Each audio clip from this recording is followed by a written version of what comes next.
La Fundación para la Historia de España los invita a descubrir en esta sección titulada Clásicos con Historia una serie de obras dedicadas a distintos temas enmarcados en la historia de España. En cada entrega, distintos historiadores e historiadoras de nuestro país y el extranjero nos presentarán libros que, en su opinión y quehacer diario, son imprescindibles y se han convertido en clásicos. La relevancia de una obra poco tiene que ver con el paso del tiempo. Su valor se encuentra en la capacidad de suscitar más interrogantes que los que ella pueda responder. Esperamos que disfruten de este recorrido, porque como dijo Adolfo Bioy Casares, el recuerdo que deja un libro a veces es más importante que el libro en sí.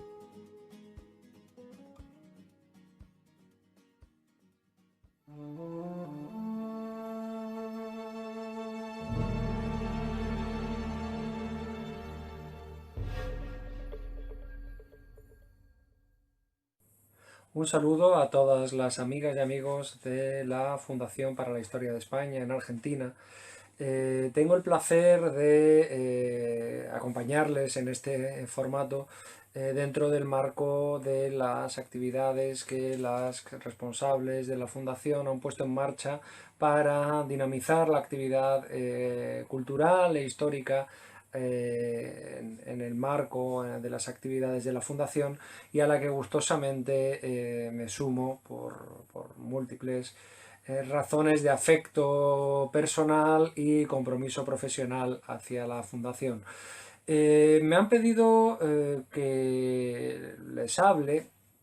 en el marco de esta serie de obras, de comentarios bibliográficos, de trabajos, por así decirlo, clásicos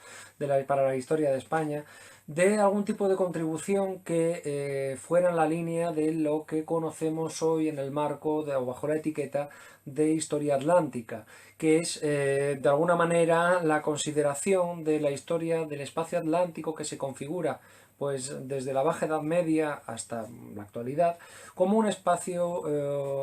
regional propio con dinámicas y relaciones específicas, ¿no?, a una y otra orilla de los tres continentes principales que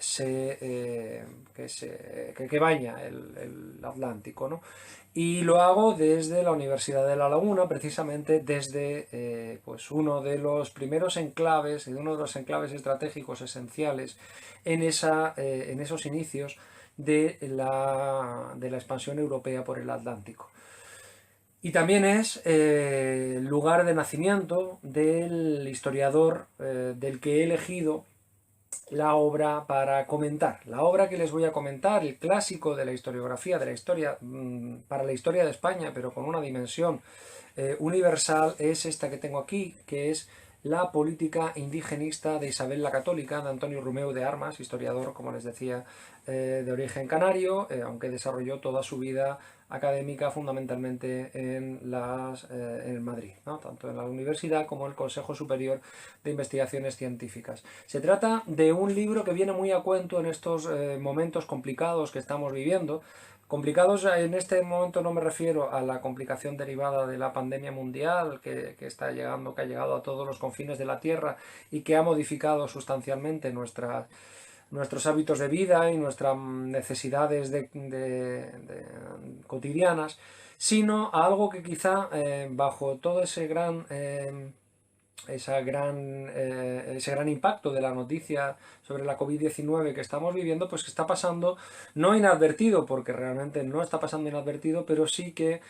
bueno, pues de alguna manera está en un segundo plano en el día a día, ¿no?, que es todos los conflictos o las protestas que se están desencadenando a raíz de determinados acontecimientos de tinte racista que se han producido en Estados Unidos y que han provocado una ola de reacción antirracista en muchos lugares en los que se ha elegido, además, en algunos casos, y no es una novedad porque es algo que venía ocurriendo en Estados Unidos y en otros lugares ya con antelación, con anterioridad, vamos, que es la toma en consideración de la figura de Cristóbal Colón como un icono, como un símbolo de esos inicios de la dominación occidental y la sojuzgación de lo occidental sobre los pueblos indígenas y sobre las poblaciones preexistentes en aquellos lugares por los que los países europeos fueron llegando, inicialmente Castilla y Portugal y posteriormente pues el resto de potencias europeas coloniales. En ese sentido, la obra de Romeu de Armas viene muy a cuento, y si me permiten ustedes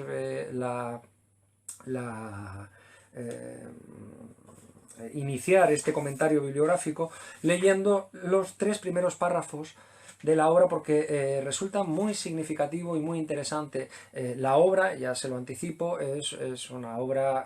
clásica que tiene muchos valores todavía plenamente vigentes, pero no debemos olvidar que está escrita en 1969, está publicado por el Instituto Isabel la Católica de Historia Eclesiástica y está escrita en el marco del tardofranquismo español, es decir, está escrito por un historiador conservador, católico, en el marco de una institución dedicada a glorificar la figura de Isabel la Católica, y en el marco de un historiográfico de una España todavía con un discurso nacional y un discurso nacionalista pues muy marcado también en este ámbito académico. Pero dejando todo eso de lado, y evidentemente incluso en estos 3 primeros párrafos van a ver muchos de esos elementos, podemos encontrar a la vez que ello toda una serie de ideas que de alguna manera anticipan claramente lo que va a ser el inicio de los discursos que casi podríamos llevar hasta la actualidad hacia los discursos poscoloniales, ¿no? Y dice así en la introducción, son las primeras palabras que tiene el libro: para entender una época es premisa inexcusable acercarse a ella con espíritu de comprensión. En primer lugar, adaptarse a su mentalidad, sentimientos y costumbres, para sobre este tapiz de fondo valorar las acciones y reacciones de sus hombres. Sin esta precaución podemos caer en el error de ponderar lo que no merece encomio o minimizar aquello que es digno de alabanza. Nuestra mentalidad de hoy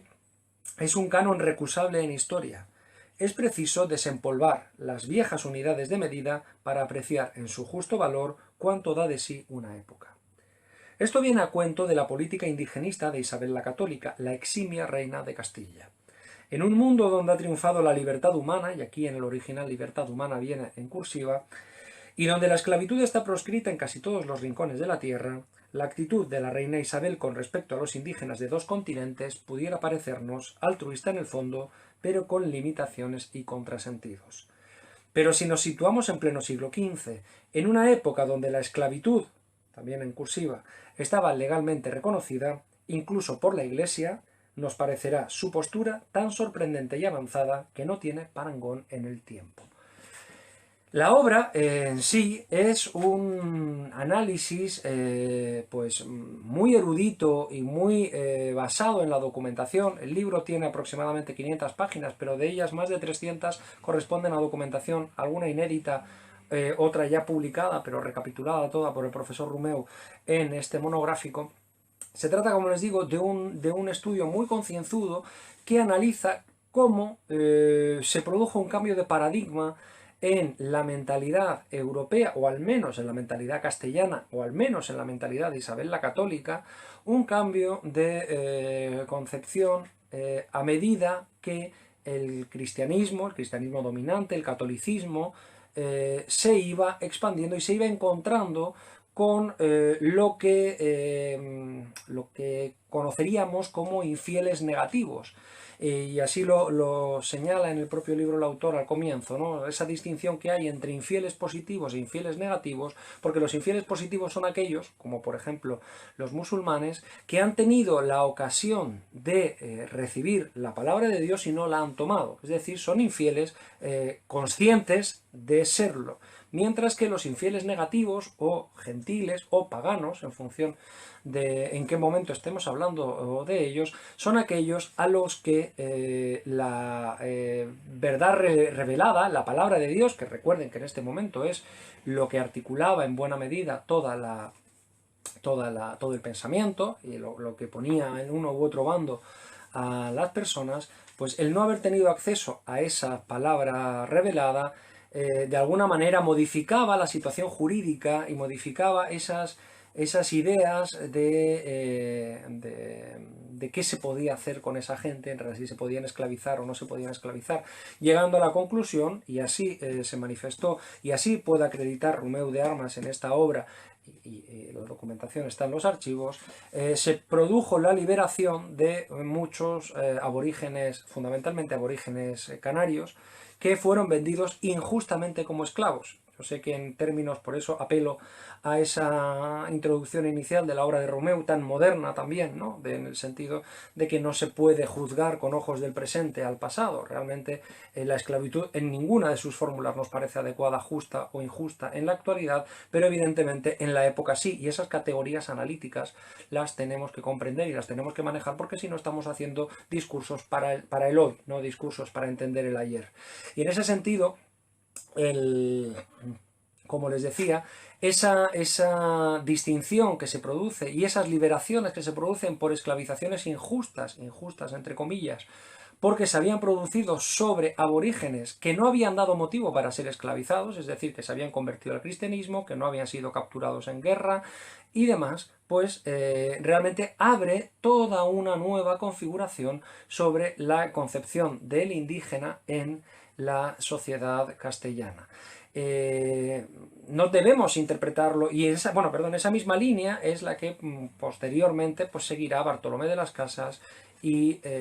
toda otra serie de pensadores que reflexionarán, y no debemos pensarlo en términos de derechos humanos y en términos actuales, porque no los entenderíamos, no lo comprenderíamos de esa manera, sino que lo debemos entender en términos de la concepción de la época, que bueno, de alguna manera está en nuestra genealogía intelectual, pero corresponden a interpretaciones diferentes. Por tanto, este libro, que ya les digo que son apenas 150 páginas puramente de análisis, en la que se traza de una manera además muy en la manera de escribir que tenía don Antonio Romeu, de capítulos relativamente cortos y concatenados y marcando muy bien cada una de las temáticas que se está tratando, pues va pasando revista desde las ideas más iniciales sobre qué es un infiel o qué no es un infiel, a cómo se va desarrollando todo el proceso de contacto con los indígenas canarios,